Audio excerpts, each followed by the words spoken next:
ducem acasă. Eram în Albania, da.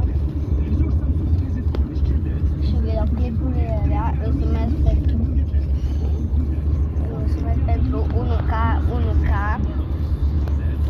prin 4, 1K prin 4, poate ala mai mult, nu prea avem noi numai asta și mulțumesc pentru alea 500, 700, mulțumesc mult.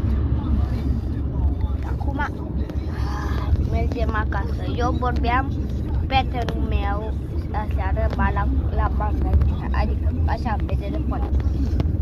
Nu m-a luat în viața reală, așa pe telefon. S-a dus singur.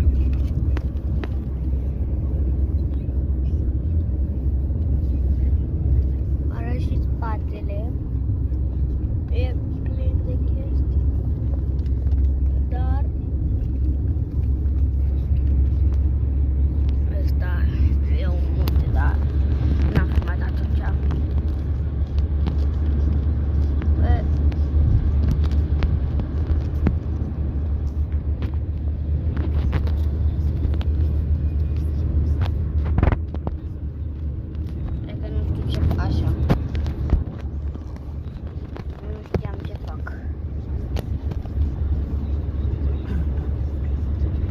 Știu că nu fac nimic, dar am și jucăriile aici.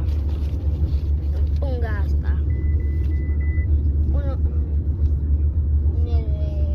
Unul mi s-a rupt. Fix ăla fără o mână. Fix ăla mi s-a rupt. Fix ăla. S-a rupt prima dată s-a rupt acasă, după aia ăsta la hotel, mai am făcut un videoclip și după aia tot corpul și